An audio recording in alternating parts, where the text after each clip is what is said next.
सिंध हुकूमत की गुजारिश पर वज़ीर आज़म ने CCI का इजलास आज ही बुला लिया। शर्जील मेमन ने कहा है कि इजलास 2 मई को होना था, लेकिन सूबाई हुकूमत की गुजारिश पर आज होगा।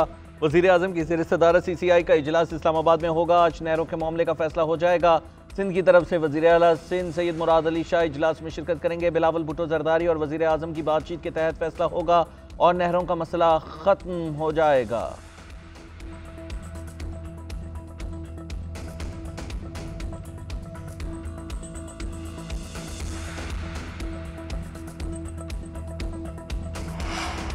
फैसला कर लें, सिविल निज़ाम नाकाम हो चुका है, सब केसेस फौजी अदालतों को भेज दें। जस्टिस जमाल मंदुखेल की फौजी अदालतों में सिविलियंस के ट्रायल के फैसले के खिलाफ केस में रिमार्क्स। कहा, पार्लियामेंट ने जो करना है करे, वो उनका पॉलिसी का मामला है, हमने सिर्फ इस केस की हद तक मामले को देखना है। अटॉर्नी जनरल ने कहा कि 9 मई के वाक़यात पर वज़ारत दिफा की वकील ख्वाजा हारिस भी दलाइल दे चुके हैं। इस मामले पर कुछ तफसील अदालत के सामने रखूंगा।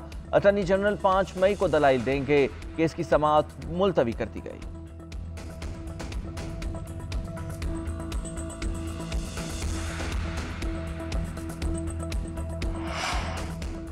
मईशत पर इत्तेमाद बहाल किया और तरक्की के अमल दोबारा शुरू हो चुका है। तवानाई, टैक्स, हुक्मरानी और सरकारी अदारों की इस्लाहात पर मबनी हिकमत अमली पर गामजन है।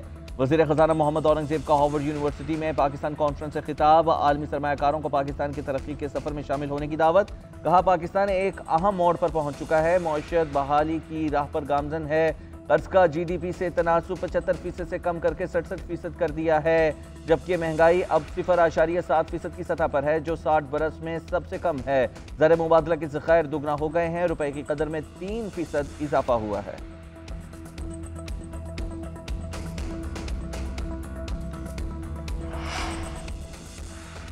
लगता है भारत पाकिस्तान पर हमले के लिए माहौल बना रहा है। पहलगाम वाक़े के बाद भारत ने 100 सिफारतकारों को ब्रीफिंग दी। भारत वाक़े से मुतालिक कोई ठोस शवाहिद नहीं दे सके।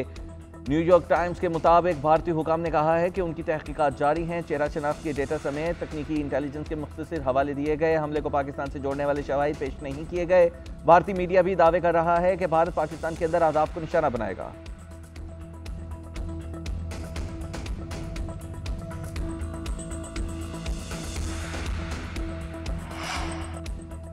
चीन का इंसदाद दहशतगर्दी के मौक़िफ़ पर पाकिस्तान की हिमायत का अयादा। वज़ीर ख़ारजा इसाक़ डार का चीनी हम मनसब से राबता। भारतीय इल्ज़ामात और सिंथास मुआहिदे की मुअत्तली पर ब्रीफिंग दी। चीनी वज़ीर ख़ारजा ने हमले की मुनसिफ़ाना तहक़ीक़ात की हिमायत की। बोले, पाकिस्तान की सिक्योरिटी ख़दशात को समझते हैं, पाकिस्तान की खुद मुख्तारी और सलामती के तहफ़्फ़ुज़ के कोशिशों के हामी हैं। पाकिस्तान और भारत बातचीत से मसाइल का हल निकालें। इसाक़ डार की बरतानवी हम मनसब से भी टेलीफोनिक गुफ्तगू। भारत के आलमी मुआहिदों की खिलाफ वर्जी बारे आगाह किया।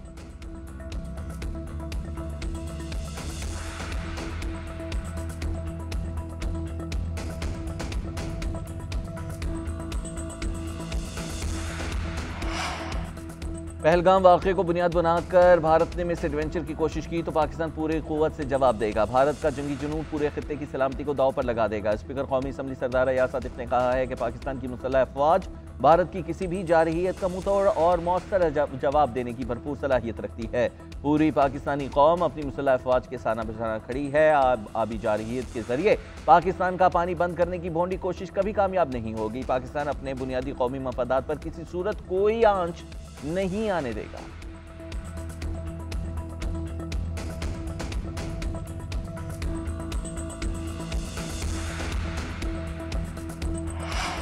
भारत को दो टोक अल्फाज में बताना चाहती हैं कि तुम हमला करोगे तो हम ज़मीनी और फ़ज़ाई हमला करेंगे। अपोजिशन लीडर उमर अयूब का कहना है कि वज़ीर आज़म शहबाज शरीफ बुज़दिल वज़ीर आज़म है। शहबाज शरीफ का ये कहना कि तहकीकात करवाई जाएँ हथियार डालने के मुतरादिफ है।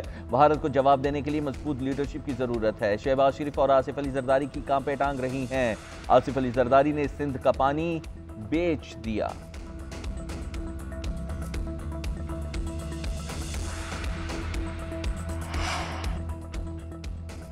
रावलपिंडी की इंसदाद दहशतगर्दी अदालत में GHQ हमला केस की समाअत। शेख रशीद, शेख राशिद, उमर अयूब, आरिया हमजा और दीगर पेश। शेख रशीद हाजिरी लगाकर वापस चले गए। दूसरी जानिब सेशन कोर्ट इस्लामाबाद में आज़ादी मार्च पर दर्ज मुकदमात की समाअत। ज़रताज गुल की हाजिरी से इस्तिस्ना की दरख्वास्त दायर। समाअत 8 मई तक के लिए मुलतवी कर दी गई। 26 नवंबर एहतजाज से मुतल्लिक समाअत। नई मंजोदा की 5 मुकदमात में जमानत के केस में 24 जून तक के लिए मुलतवी कर दिया गया।